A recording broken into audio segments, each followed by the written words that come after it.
और देखिए हम डीएमसी हॉस्पिटल में, देखिए जहाँ पर इस समय खड़े हैं, ये डीएमसी हॉस्पिटल है, नॉर्थ इंडिया का सबसे बड़ा हॉस्पिटल, दयानंद स्वामी जी के नाम पर चैरिटी हॉस्पिटल है ये। और यहाँ पर हिमाचल, जम्मू, दिल्ली, राजस्थान दूर दूर से पेशेंट आते हैं और जहाँ पर हज़ारों की तादाद में एम्प्लॉय हैं और फैक्ट्री में भी एम्प्लॉय होते हैं, कारखानों में भी एम्प्लॉय होते हैं। तो टेंशन होती है जब फिर कोई प्रॉब्लम होती है, जब खान पीन जब सही नहीं होता तो लोगों को ब्लड प्रेशर की प्रॉब्लम हो जाती है, हाइपर टेंशन हो जाता है। तो उसी पर आज यहाँ पर एक सेमिनार रखा गया है विश्व बंधु डॉक्टर की तरफ से और जो हॉस्पिटल मैनेजमेंट कमेटी की तरफ से कि हमें कैसे इसको देखना है, कैसे चेक करना है। चलो बातचीत सुनते हैं चलकर क्या कहते हैं वो।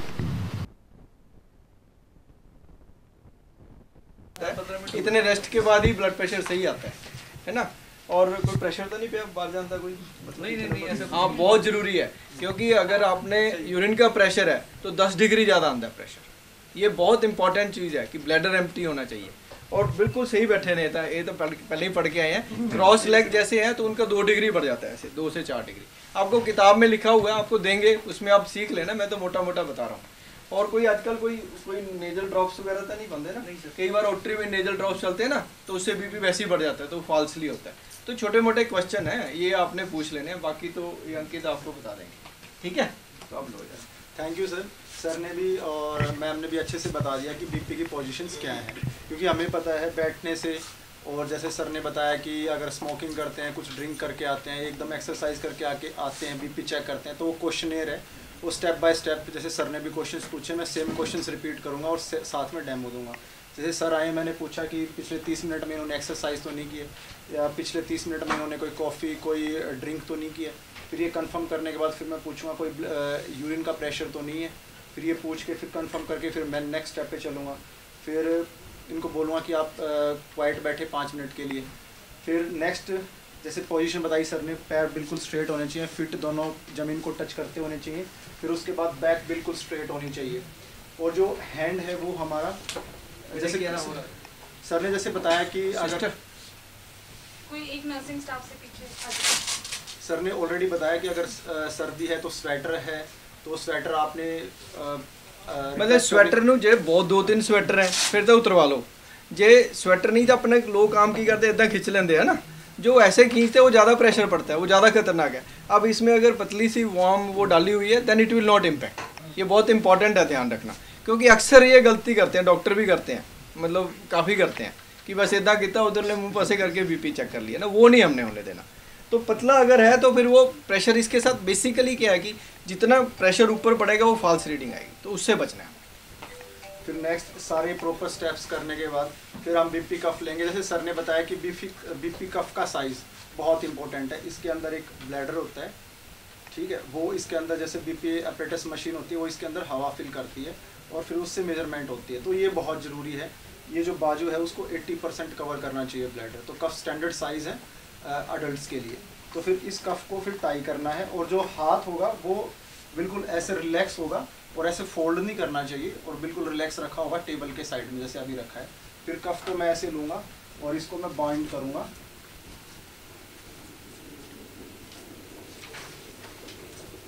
अब कफ को मैंने करने के बाद अब इसकी ट्यूबिंग बहुत इंपॉर्टेंट है। जो इसकी ट्यूब होगी वो हमारी एल्बो तो देसी की गाना जो ट्यूब बंदा बहुत लीडर बहुत ऊंची आवाज आती है, ऊंची बोल सबको पीछे सुनेंगे। Okay sir.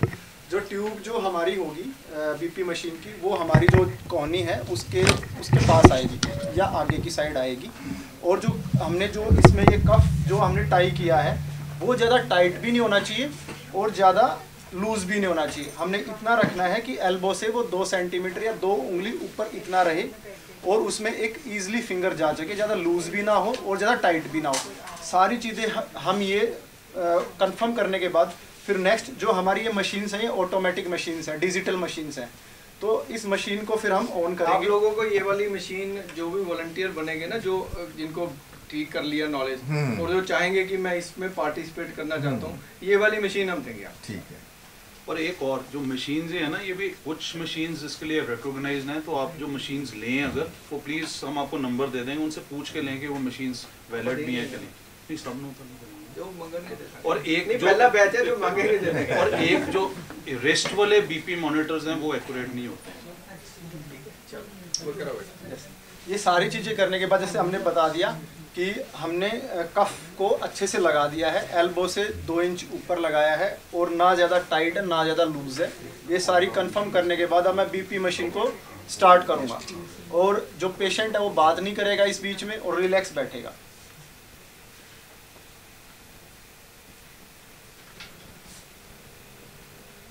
तो इसका रीडिंग आती रहती है ना, ऑटोमेटिक है ये। अब ये वैलिड है, पहले जमाने जो मरकरी वाले से वो बैन हो गए ने, जेडे दूसरे वाले बेटे और की वाले तो जो मरकरी वाले हैं वो बंद हो गए, तो ये वाले रिकॉग्नाइज्ड हैं, तो ये सस्ते भी पड़ रहे हैं आजकल। और जब आपने एज ए वॉलंटियर करना है तो आपके लिए तो ज़्यादा नहीं रीडिंग करनी, हफ्ते में 20 ही है, तो अगर आपने 6 महीने भी करनी है तो 200-300-400 रीडिंग ही लेनी है, बाकी तो आपके काम ही आएगा। सो ये वाला आपके काम आएगा जो बीपी स्टेटस, सेल ही चेंज कराने है बस। उसके बाद कई बार गलती आती है, मरीज भी कई बार पूछता है मेरा करे 280 बीपी तुसी एम ही करता कुछ वो कर दिया, तो ये आपने सारी चीजें हमारी जैसे बन जाओगे। ये देखो भाई 120/79 है, तो भाई माइल्ड मतलब नॉर्मल से थोड़ा ऊपर है, तो इसको हम सीरियस वाला नहीं कहेंगे, बस ये कहेंगे भैया ध्यान रखो नॉर्मल, ठीक है। एक रीडिंग हो रही है यार, खुश रहे, 1-2 रीडिंग जरूरी है। कोई और वॉलंटियर करना चाहे गैप कितना पड़ेगा? 2 मिनट का गैप। चलो नेक्स्ट आओ जी, इनकी 2 लेनी चाहिए क्योंकि पहली बार ठीक है तो फिर ठीक है भैया। पहले नॉर्मल बंदा है, क्लैपिंग करो। पूरा तुम्हारा शुरू सही हुआ, क्या नाम है आपका? नहीं सेम पर्सन दा लो ना, पता लगेगा कितना डिफरेंस है। सर जी वो तानी ला रहे कि ये पहला ठीक है, 2 मिनट के ब्रेक के बाद 2 नंबर मेरा समझ बैठो मेरा टेस्टेड है ये 90 और 150 होता है। अरे भैया 90 140 150 सर सेम पर्सन का कितने टाइम बाद लेना? 2 मिनट में जैसे गैप लिया 2 मिनट के बाद। जब जैसे बहुत कोई सीरीयस है जिद्दां डॉक्टर ਨੂੰ ਅਸੀਂ ਪੜਾਉਂਦੇ ਆ ਸਟੂਡੈਂਟਸ ਨੂੰ, ਉਹਨਾਂ ਕਹਿੰਦੇ ਦੋਨੋਂ ਸਾਈਡਾਂ ਦਾ ਲਓ, ਜਿਹੜੀ ਸਾਈਡ ਦਾ ਜ਼ਿਆਦਾ ਹੈ ਉਹਨੂੰ ਜ਼ਿਆਦਾ ਮੰਨਦੇ ਆ। ਮੰਨ ਲਓ ਖੱਬੇ ਦਾ 130 ਆ ਗਿਆ, ਸੱਜੇ ਦਾ 100, ਬਹੁਤ ਘੱਟ ਕੇਸਾਂ 'ਚ ਹੁੰਦਾ ਹੈ। ਜਿੱਦਾਂ 140 आ गया तो हम कहेंगे 140 वाला फॉलो करना है, क्योंकि किसी कारणवश 10 डिग्री का फर्क हो सकता है, ठीक है। बोलो प्रेफरेबली राइट आर्म का, और सर ने जैसे बताया कि दोनों आर्म्स का बीपी लेना है। पहले और दोनों देखो आइडियली तो राइट और लेफ्ट है, दोनों एक बार लो, जिसका ज्यादा है उसको फॉलो करते रहो। वो बंदे ने भी ऐसे दस देना भी तू राइट का दिखाना है, पर आमतौर पे राइट के लिए बना है, क्योंकि जितना लाइंग डाउन पोजीशन है वो सारा राइट का है। But even if you take on the left it's nothing wrong. Sir difference क्या बता दें? दोनों आर्म्स के बीच जैसे अगर आप पूछ रहे हो तो दोनों बाजुओं के बीच में बीपी का डिफरेंस 10 के आसपास का हो सकता है। जो ऊपर वाला बीपी है अगर 10 से नीचे है तो नॉर्मल है, अगर उससे ऊपर है तो फिर वो अपने डॉक्टर को कंसल्ट करना। फिर आप मतलब फिर हमारा काम बस यही बताना है कि भी कुछ कर। इसका मतलब ये भी अगर आपने जैसे बोला गैप के बाद दूसरे का लेना तो सेम ही आर्म से लेना। हाँ सेम, बस वो इंडेक्स आर्म होगी कि भैया यही लेना है। और अगली बार जो बीपी के पेशेंट हम उनको बता देते हैं जिनका 30 का फर्क होता है ना, 20 का किसी का भी, तू अगली बार उसे नोट भी पा देना है कि इधर राइट का ही लेना है। कुछ बंदे अंदर मतलब महीने 1-2 बंदे होते हैं जिनका हमें लेफ्ट का लेना पड़ता है। चलो अरे यार एक्सप्लेन है तो इस तरह से स्वेटर भी नहीं वाला वैसे। तो ये इसकी ये बिल्कुल कप, ये बिल्कुल स्ट्रेट, और इसकी लीकेज देखते रहो। कई बार देखो आपको तो नए मिलेंगे 6 महीने साल बाद कई बार बाहर रह गया तो वो लीक हो जाता है, क्रैक हो जाता है, वो देखना है आपने, पहले चेक करना है। देखो तुसी पहली बार वॉलंटियर बनोगे, मतलब जिन्होंने पहली बार किया इदा ना हो कि पहले इंप्रेशन थोड़ा खराब हो जाए महल्ले कि इन्हें तो खुद ही नहीं आता। तो आपको सारी वीडियो बुक्स और एक बार खुद घर में जांच करके देखें, अभी आप करके भी देखोगे, फिर इन्हें इस्तेमाल करें। चलिए, क्योंकि लीकेज देखना बहुत जरूरी है। कई बार आपका कफ लीक कर जाता है, नहीं होता तो यू कैन चेंज इट। ये कॉमन चीजें हैं। कई बार वो बैटरी के सेल ही नहीं होते ना, इसके सेल हैं, फिर परेशानी आती है। आगे रखिए ना। अब शांति रखो भैया, नमो ठहरो मत दिखाओ अभी। ये तो 2 मिनट बाद शांति से रिलैक्स हो गए, सामने देखो, सामने कहीं गड़बड़ है अभी तो।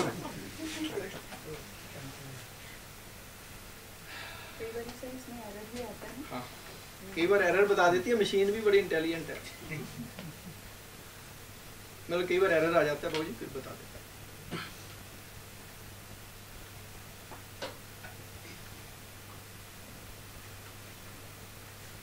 अगर पहली रीडिंग 120-80 से कम आ गई, फिर दूसरी रीडिंग लेने का फायदा नहीं है। फिर आप कह सकते हो कि हाँ भैया ठीक है। सो ये WHO यही कहता है कि अगर, क्योंकि हमने मासिस में करना है ना, इंडिविजुअल तो करना नहीं कि अगर 120/80 से कम है तो इसका मतलब नॉर्मल है। आ गया तो इनका बिल्कुल सही था अंदाजा। देखो इन्होंने सेल्फी दसा थी, इनका बीपी बढ़ा हुआ है भैया। तो इतना रहता है मेरे 150। नहीं पर ये देखो ये मिथ बताया था ना, अगर किसी का बीपी 150-100 रहता है तो प्रॉब्लम आएगी कि नहीं आएगी? दिखाया कितना नहीं दिखाना नहीं है, पर प्राइवेट सी है जी। नहीं वो चाय भी गया नहीं, चाय आई है नहीं बहुत देर होगी, बहुत देर होगी, बहुत देर की पिनर ने ऐसी। और किसी ने दिखाना है जब देखना बीपी? आ जाओ आ जाओ, कोई वॉलंटियर कोई ले ले तो अब कोई लो बीपी ले लो, आप आ जाओ, कोई भी लो बीपी, बीपी लो। आ जाओ आ जाओ आ जाओ। फोन इन्होंने ले दे। यस आप वही सवाल पूछना, आप पकड़ के देना सपोर्ट। जाओ इतने वॉलंटियर हो गए लुधियाना में, हमारी टेंशन ही खत्म हो जाएगी। तो बोलते हैं ना व्हाइट और काले कोटों से दूर ही रहो। बिल्कुल व्हाइट कोट नहीं, इधर भी जिनका बीपीएम देख रहे हैं प्रॉब्ली ज्यादा आएगा क्योंकि वो आपके क्योंकि सामने देखो बैठे हैं। वैसे भी ब्लड प्रेशर 10-20 डिग्री यहाँ ज्यादा आएगा, और वैसे भी ऐसे 50% लोग होंगे जिनको पहली बार ब्लड प्रेशर आज पता लगेगा यहाँ पे, ऐसा होगा। So don't worry about that, क्योंकि देखो जब हर एक तीसरे बंदे को लुधियाना में बीपी है और हमने आधों ने चेक नहीं कराया, हमारा स्टैटिस्टिक्स यही कहता है, तो नए बीपी पता लगेंगे। इसमें कोई घबराने या टेंशन वाली बात नहीं, जो है सो है।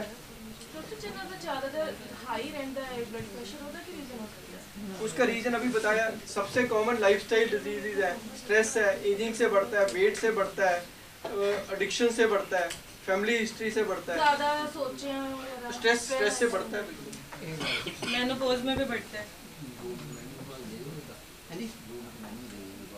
हाँ हाँ बात है ना, इतने लोग डॉक्टर आपने व्हाइट की तो बात की और लो का भी मैं बताऊंगा। बस हो गया, दोबारा ले लो।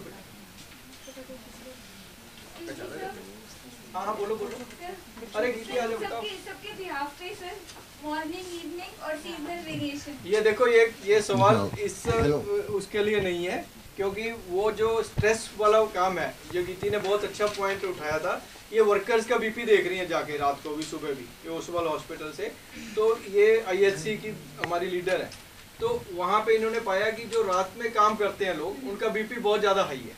क्योंकि देखो उसके कई कारण है, वो कारण हम ढूंढ रहे हैं, पर ये बिल्कुल सही है। जो नाइट शिफ्ट के वर्कर हैं उनका आम लोगों से बीपी ज़्यादा होता है, तो ये अनफॉर्चुनेट है, ये स्ट्रेस है, स्ट्रेन है, हैवी काम है, बायोलॉजिकल क्लॉक से अगेंस्ट है, तो वो बिल्कुल सही रीडिंग है। और सर अगर कई लोगों का बीपी ज़्यादा ही है, रेगुलर तो ठीक है, नहीं तो फिर आप अपनी बात चेक करो, ठीक है जी। तो इनका बीपी हमने इनको बता दिया कितना है।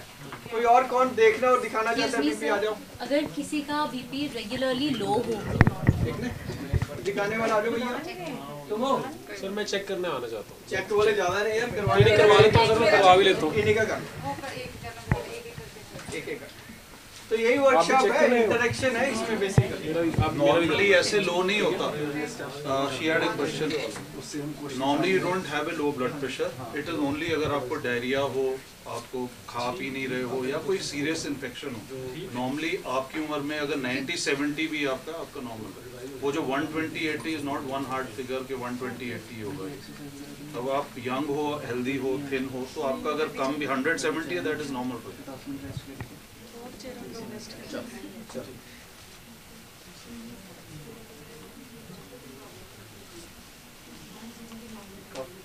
100 नहीं 120 से ये कह रहे हैं कि 90।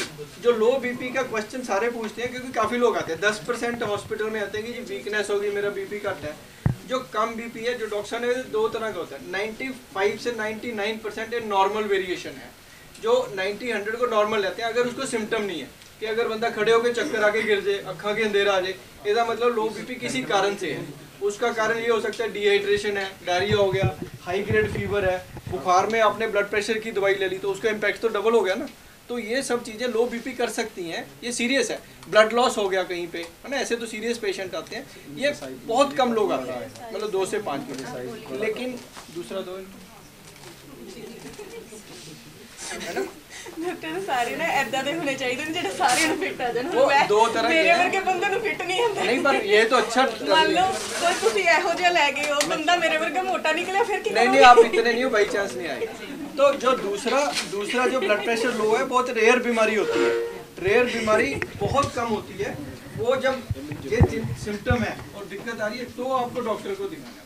अदरवाइज 90-100 बीपी जिनको दिक्कत नहीं है, आपने चेक करके बता दिया और उसको कोई तकलीफ नहीं, तो आप सेफली बता सकते हो कि आपको चिंता की बात नहीं है। सर बड़ी बार ऐसे होता है कि कोई बंदा बहुत देर से बैठा होता है, एकदम उठता है तो वो एक ब्लैक हाँ, बहुत अच्छी, बहुत ये पोस्चरल हाइपोटेंशन होती है, ये एल्डरली में ज़्यादा होती है, जो प्रोस्टेट की दवाई लेते हैं उनमें ज़्यादा होती है, जिनमें पानी की कमी वो ज़्यादा होती है, जो ब्लड प्रेशर की दवाई ले रहे हैं और उनको ओवर होगी, जैसे मौसम चेंज हो गया, पसीना निकल गया उसका ज़्यादा, और डिहाइड्रेशन होगी तो उनको चक्कर होता है। आम लोगों को, हेल्दी इंडिविजुअल को पोस्चरल हाइपोटेंशन 50 साल से कम रेयरेस्ट ऑफ रेयर है, मतलब 1000 में से 1 लोग को। शुगर वालों को हो सकती है। इसे कराओ जी अपना चेक कराओ। मैंने नहीं जो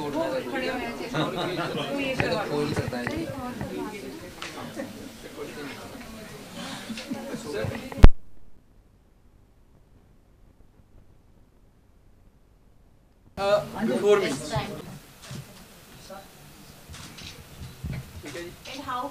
अरे भाई फोटो लेनी तो हमारी टीम की लो ना।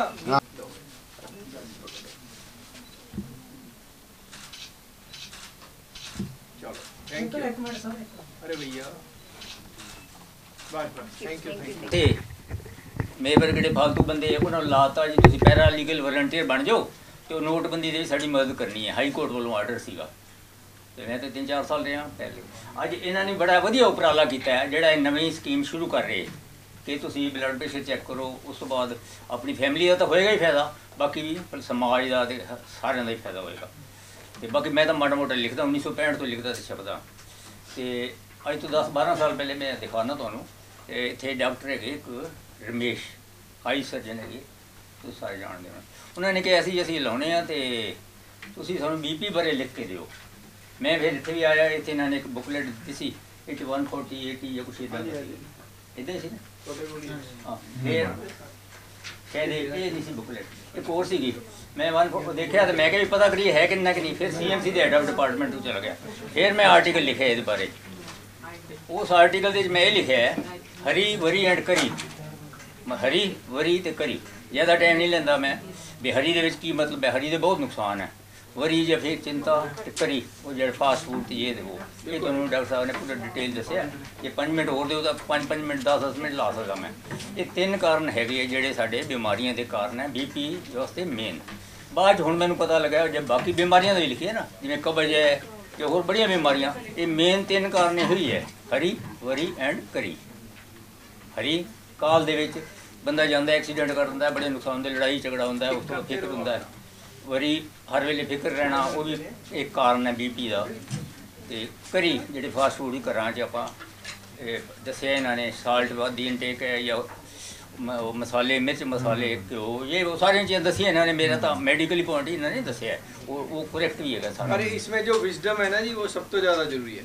ਜੋ ਤੀਜਾ ਤੁਸੀਂ ਉਹਨਾਂ ਨੂੰ ਦੱਸ ਰਹੇ ਸੀ ਨਾ, ਇਹ ਦੇਖੋ ਜਿਹੜਾ ਬਲੱਡ ਪ੍ਰੈਸ਼ਰ ਹੈ ਇਹ ਡਾਕਟਰ नहीं ट्रीट कर सकता, ये विजडम ठीक कर सकता है। ट्रेडिशनल जो आप डाइट और मेडिसिन देते हैं, लाइफस्टाइल देते हैं और ब्लड प्रेशर मेजरमेंट सबने रल मिल के करना है। Prevention is better than cure. ਤੇ ਮੈਂ ਇਸ ਤੋਂ ਬਾਅਦ 2008 ਦੇ ਵਿੱਚ USA ਜਾ ਕੇ, ਇੱਥੋਂ ਦਾ ਮੈਨੂੰ ਪਤਾ ਨਹੀਂ, ਟੈਸਟ ਇੱਥੇ ਵੀ ਕਰਾਉਂਦੇ ਆ, 110/80 ਆਇਆ ਸੀ ਉੱਥੇ। ਮੈਂ ਅਗਲੇ ਦਿਨ ਫਿਰ ਮੈਨੂੰ ਵਹਿਮ ਪੈ ਗਿਆ ਵੀ ਸ਼ਾਇਦ, ਤੇ ਉਹ ਕਹਿੰਦੇ ਦਿਸ ਇਜ਼ ਬੈਸਟ। ਮੈਂ ਕਿਹਾ ਇਹਦੇ ਵਾਸਤੇ ਕੀ ਕਰਨਾ? ਕਹਿੰਦੇ ਕੌਫੀ ਪੀ ਲਿਆ ਕਰੋ। मैं कहा मौजा मर गई संता। Thank you. चलो चलो बहुत बढ़िया हो गया, अब अपन कंप्लीट कर दे। हो गया। जितना कह रहे थे कि coffee P low, BP maintain की जगह होता तो थोड़ा बढ़ेगा, तो बढ़ेगा ये मतलब। पहले जो आपको स्लाइड दिखाई जिसमें सर ने बताया कि 14 साल का बच्चा उनके पास आया और उसमें सबसे मेजर जो कॉज था वो था outside food and what next, inactivity. Sir ने बताया कि वो PUBG खेलता था या रॉब्लॉक्स, ये बच्चों में आजकल गेम्स बहुत ज़्यादा हैं। तो इनएक्टिविटी एंड फूड ये दोनों मेजर कॉज हैं। थर्ड है स्ट्रेस, ठीक है। तो ये तीनों चीज़ें जो मिलके हमारा BP बढ़ा रही हैं। तो आज जो मैंने बात करनी है वो लाइफस्टाइल चेंजेस के बारे में बात करनी है। पहले मैं आप सबसे क्वेश्चन पूछूंगी, हम में से कितने लोग रोज़ सुबह वॉक करते हैं, सुबह शाम, any time of the day? Very few. So please सबसे पहला पॉइंट मेरा ये है कि हमें एक्टिविटी लेवल अपना बहुत अच्छा रखना है। अगर मैं पुराने हिस्ट्री में जाऊं तो हमारे जो इंसेस्टर्स थे उनके पास एक्टिविटी के लिए बहुत सारी चीज़ें थी। वो एक तो जब भी एक से दूसरी जगह पे जाना होता था they used to go by walk, उनके पास कोई कन्वेंस नहीं थी। उसके बाद साइकिल आए, उसके बाद धीरे धीरे हम एनर्जी सेविंग डिवाइसेस पे आ गए, स्कूटर, कार एंड एवरीथिंग। सो आज की डेट में कहीं पे भी जाना हो, आपको कोई एक चीज़ बाय करने जाना है, पास की शॉप पे जाना है, तो हम क्या प्रेफर करते हैं? कार या स्कूटर उठाना। तो सबसे पहले आप आज मेरे से ये प्रॉमिस करेंगे कि हम अपना एक्टिविटी लेवल बढ़ाएंगे, कोई भी हो, चाहे हम बहुत ज़्यादा दिन में काम करते हैं, मैं कहूँ मेरा एक्टिविटी लेवल दिन में बहुत अच्छा है, हॉस्पिटल में सारा दिन ऊपर से नीचे जाना, लेकिन फिर भी मैं उसको अपनी एक्सरसाइज में काउंट नहीं करूँगी, ठीक है? तो आप सब अपना एक्टिविटी लेवल अच्छा रखेंगे, शाम को कोई वॉक, एक्सरसाइज, किसी ग्रीनरी में सैर करना वो प्रेफर करेंगे। तो हमारा जो फर्स्ट गोल है हाइपरटेंशन को ट्रीट करने का, वो है लाइफस्टाइल मॉडिफिकेशन। ये देखा गया है कि लाइफस्टाइल मॉडिफिकेशन जो है वो ड्रग्स का इंटेक कम कर सकता है आपका, अगर दवाई का इंटेक आपका कम हो जाएगा, ठीक है? तो अगर हम हाइपरटेंशन कंट्रोल करते हैं तो स्ट्रोक के चांसेस कम हो जाएंगे, हार्ट डिजीजेस कम होंगी, और उसके अलावा हाइपरटेंशन प्रेवलेंस जो है वो सोसाइटी में धीरे धीरे हमारा कम होगा। तो साइंस एंड सिम्टम्स आपको सबने बताया, ये सब डिस्कस हो चुके हैं, मैं ये दोबारा डिस्कस नहीं करूँगी। Inactivity is one of the reason of hypertension. Age with increasing age ये बढ़ता है। Third is genetics. सबने ये बोला कि फैमिली हिस्ट्री है, अभी किसी ने बोला फैमिली हिस्ट्री हो तो हाँ बीपी बढ़ता है, लेकिन इसको हम कंपल्सरी मान के नहीं चल सकते कि बीपी बढ़ेगा ही बढ़ेगा। This doesn't run in the family. ये हाइपरटेंशन इसलिए होता है if nobody runs in the family. So please try to run, जितना आप एक्टिविटी बढ़ा सकते हैं बढ़ाइए। अब मैं डाइट के बारे में बात करूँगी, जो हमने बचपन से पढ़ते आ रहे थे, prevention is better than cure, ठीक है? तो हमें अपनी डाइट मॉडिफिकेशन ऐसे करनी है, हफ्ता भर तो हम बड़ा कंट्रोल चलते हैं, I think all Ludhianvi specially, लेकिन सैटरडे संडे को कुछ होने लग जाता है, इजंट इट? ठीक है, तब हम क्या प्रेफर करते हैं, कुछ जंक मिल जाए, आज घर का खाना नहीं खाना। तो आप ये तो हम असर वो एक दिन में पूरी करते हैं और हम टूट पड़ते हैं एक तरह से नमक के ऊपर। दूसरा, नमक का इंटेक हमारा कहाँ से होता है? प्रोसेस्ड फूड से। जितना भी हम ये पैकेट वाला खाना खाते हैं, फूड्स खाते हैं हम, सर ने बताया अचार, चटनी, सॉस हमें बहुत अच्छी लगती हैं, तो इन सब में हिडन सोर्स है ये नमक का, जो हमारा ब्लड प्रेशर बढ़ा रहा है, ठीक है? तो आपसे ये आपने मैसेज आगे सोसाइटी तक लेके जाना है कि हमें इन चीज़ों को कम करना है। बाहर का खाना खाने का मन करता है, खाइए, लेकिन उसका एक लिमिट अपनी तय करिए कि हमें कितना खाना है। ज़रूरी नहीं हफ्ते में 1 या 2 बार खाना है, हम इसको इंक्रीज़ करके 15 दिन में और धीरे धीरे 1 महीने में 1 बार कर सकते हैं, या घर पे ही एक अच्छे हेल्दी वे से हम खाना बना सकते हैं, जिसमें कि हम नमक धीरे धीरे अपना कम करना शुरू करें। एकदम से आप नमक कम नहीं कर पाएंगे, धीरे धीरे इसको कम करना है। सो दूसरा है, अपनी डाइट में आपको फ्रूट्स, वेजिटेबल्स, ये सबसे ज़्यादा 5 to 6 सर्विंग, जो आई थिंक कोई भी नहीं खाता होगा, ज़्यादा से ज़्यादा अपनी डाइट में फ्रूट्स एंड वेजिटेबल्स इंक्रीज़ करने हैं, क्योंकि इससे हमें पोटाशियम मिलेगा। पोटाशियम जो है वो ब्लड प्रेशर को कंट्रोल करने में मदद करता है। उसके अलावा होल ग्रेन्स, जो हम मैदे से बनी चीज़ें खाते हैं बाज़ार में, बर्गर, पिज़्ज़ा और जितने भी ये मैदे वाली चीज़ें मिल रही हैं, इसको हम, समोसा या इन सबको हम कम करके हमें होल ग्रेन्स पे शिफ्ट करना है जितना हो सके। Millets are very popular these days, people are shifting to millets, so please millets को लीजिए, उसमें बहुत ज़्यादा फाइबर है, बहुत सारे न्यूट्रिएंट्स हैं, वो आप ले सकते हैं। उसके अलावा लीन मीट, फिश, पोल्ट्री बहुत अच्छा है इंस्टेड ऑफ रेड मीट, तो रेड मीट है उसको हमने अवॉइड करना है। डेयरी बहुत अच्छी है, कैल्शियम का इंटेक बनता है, उससे हमें प्रोटीन्स मिलते हैं, लेकिन प्लीज़ उसको शिफ्ट करके हम लो फैट पे कर दें तो उससे काफ़ी ज़्यादा हमारी प्रॉब्लम सॉल्व हो जाएंगी, ठीक है? उसके अलावा गार्लिक का बहुत अच्छा रोल है, कुछ स्टडीज़ में पाया गया कि ये ब्लड प्रेशर को कम करने में हेल्प करता है। आई वोंट से कि कच्चा खा लो, प्लीज़ आप अपनी डाइट में इंक्लूड कर सकते हो। एरोबिक एक्सरसाइजेज, ये मैंने आपको स्टार्टिंग में बताया, वॉक कर लें, डांस कर लें, ज़ूम्बा कर लें, कुछ भी कर लें, अपनी रूटीन बनाएं कि मंडे मुझे ये एक्सरसाइज करनी है, ट्यूसडे मुझे कुछ और करना है। So keep on doing all this. बाकी रिफाइंड शुगर्स एंड अल्कोहल अभी बताया आपको सर ने कि इसको आप कम करिए। और वेट मैनेजमेंट, सो ये एक पिरामिड है जिसमें आपको बताया जाएगा कि ये इसमें बताया कि फ्रूट्स एंड वेजिटेबल्स हमें सबसे ज़्यादा क्वांटिटी, जो मेजर पार्ट है वो फ्रूट्स और वेजिटेबल्स का लेना है। सो 5 to 6 servings in a day. Grains, उसके बाद सीरियल्स, जितने होल ग्रेन सीरियल्स हैं वो ऐड अप करने हैं। उसके बाद हमारा आता है low fat dairy, low fat milk, curd, paneer, जो भी है वो हमें लो फैट लेना है, ठीक है। Then lean meat, if somebody is having non vegetarian food तो प्लीज़ आप उसको रेड मीट की जगह लीन पे करिए। देन हमारे आते हैं नट्स। नट्स में आप आलमंड्स, सनफ्लावर सीड्स और बहुत सारे आजकल सीड्स आ रहे हैं, वो आप अपनी डाइट में सम अमाउंट ऑफ ऐड कर सकते हैं, 1 to 2 सर्विंग्स। देन ऑयल आपको अपना सबसे बड़ा क्वेश्चन सबके दिमाग में आता है कि ऑयल कौन सा यूज़ करें। There is nothing kind of like specific one perfect oil. I won't say कि सब कुछ लोग कहते हैं कि हम तो सिर्फ सरसों के तेल में सब्ज़ी बनाते हैं, तो क्या सरसों का तेल बिल्कुल ठीक है? हमने ये देखा है कि लोग एक ऑयल यूज़ कर रहे हैं, चाहे एक ही तरह का सरसों का ऑयल है, एक ही तरह का वो हर बार राइस ब्रान ऑयल ही यूज़ कर रहे हैं, कुछ लोग सिर्फ ऑयल ही यूज़ करी जा रहे हैं। उन केसेस में भी कोलेस्ट्रॉल और ट्राइग्लिसराइड्स बढ़ते जा रहे हैं। तो हाँ जी सर, सो इसलिए आप अपना ऑयल भी जो है वो हर थोड़ी देर बाद चेंज करते रहिए, ठीक है। Then next is sweets. ये हमारी एक प्लेट है जिसमें बताया कि फ्रूट्स, वेजिटेबल्स और ग्रेन्स को हमने एक स्पेसिफिक पोर्शन देना है। Proteins should be in larger quantity and vegetables should be in larger quantity rather than any other thing. Then little bit of oil and then water and hydration should be adequate. So empty calories को please आप avoid करिए। जैसे कि आप cold drink लेते हैं, it is called empty calories because it doesn't have nutrients. और कोई न्यूट्रिएंट नहीं है सिवाय कैलोरीज के। कोल्ड ड्रिंक है या आप मट्ठी खाते हैं, खाखड़ा, ये सब ऑयली फूड्स हैं and they have less of other nutrients and more of calories.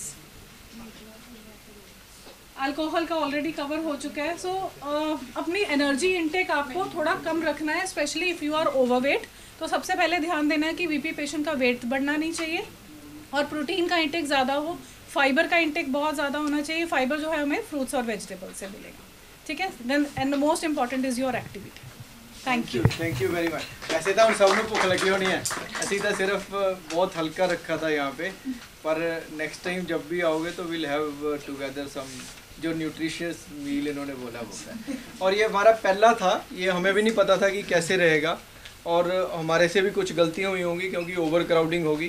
कुछ मेरी डॉटर आई है, उसने मेरी 10-12 गलतियाँ पहले निकाल दी हैं कि आपको ये प्रॉब्लम है, ये इशू है, तो वो हम ध्यान रखेंगे नेक्स्ट टाइम से।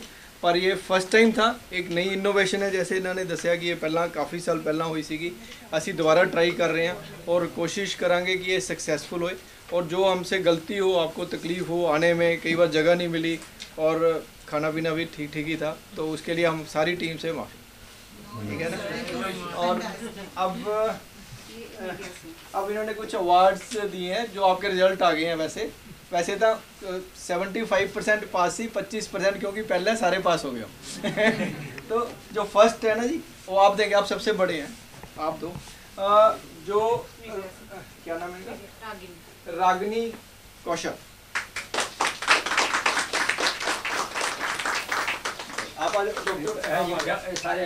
आप सीनियर मोस्ट हो जी। नहीं नाम तो जीरो कर लो, मैं इतराज करके जो अपने फोटो खिंचा नहीं सानू कोई बुजुर्ग की पाया सीगा सारी आ लो ਤੁਹਾਡੇ ਵਾਸਤੇ मैं ये भी इन्ना दे डॉक्टर अनुराग साहब ਤੁਸੀਂ ਆਓ। अनुराग जी डायरेक्टर से हाँ जी, आज सारे डॉक्टर आ जाओ, सारे ਤੁਸੀਂ ਆ डॉक्टर आ जाओ। उधर ਤੁਸੀਂ ये दे दो एक लो हाँ जी, ए दियो ਤੁਸੀਂ, मैं हाथ पकड़ लेना है। ਤੁਸੀਂ जाओ डॉक्टर साहब। अरे हो गया बस इतना किया, सब ठीक है। फर्स्ट आ गई कुड़ी।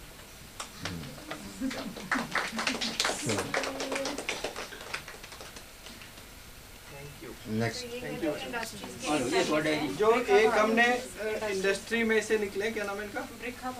ब्रिका गंगा जो हमारा इस तो बाद में साਡਾ स्वस्थ कवच लॉन्च हो रहा है। जो प्रेस के लोग जो आप इंटरेस्टेड है, वो एक नया इनोवेशन है जो इंडस्ट्रियल वर्कर के लिए चल रही है। वो जैसे चलता है जी, प्रोग्राम सक्सेसफुल हो गया। वो 4 से 4:45 है, तो मेरी रिक्वेस्ट है कि वो सामने ही है, तो उसी दस देंगे। तो ये इंडस्ट्री से है, इनके लिए मैं कहूँगा कि कौन देगा हो अवार्ड, तो वही आए इंडस्ट्री से। और डॉक्टर रीटा है, तो वो देंगे। देखो जी मैं करे खाना भी खाना है। आ जाओ।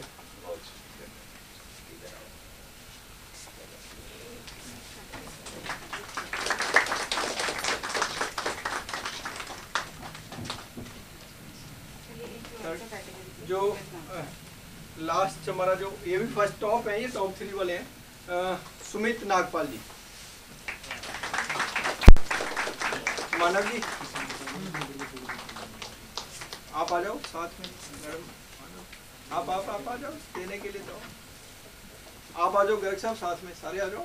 तो सारे मीडिया की तरफ से आ जाओ, आओ आप भी आ जाओ, सारे आ जाओ। तो अवार्ड ही देना है, आ जाओ भैया आप आ जाओ, आओ आ जाओ।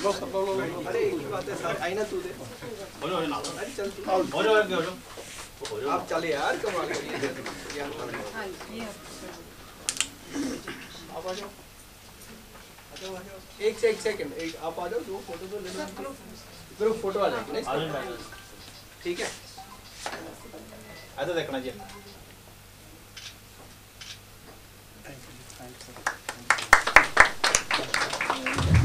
पहले सारे इन्फ्लुएंसर आ जाए एक एक करके सर। अरे नहीं आगे इधर आ जाओ, बंद कर दे बेटा। आगे पीछे बटन बंद कर प्रोजेक्टर 2 में आ जाएंगे। चल बेटा, अरे नहीं एक ही बात है, आ जा अभी आ जाएगा। चलो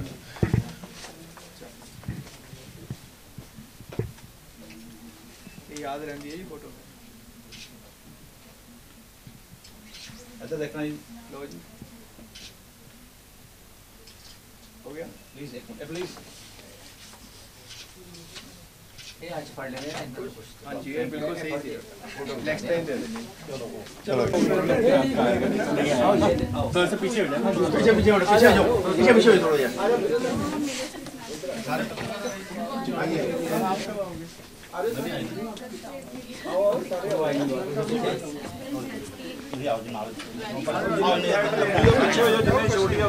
बस ठीक है बस हो गया हो गया हम पत्रकार है ही नहीं।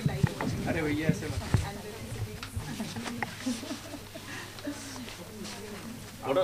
पूरी ले घुमा दे थैंक यू। चल हो गया। बाकी अब जितने पार्टिसिपेंट्स हैं वो आ जाए, है ना। चलो वो तो अभी 4 बजे मिलेंगे। अच्छा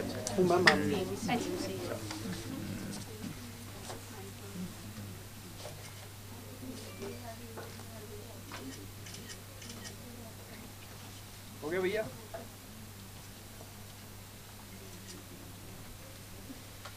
चलो भाई शांति से बस हो गया। Thank you. और जो बाकी हमारे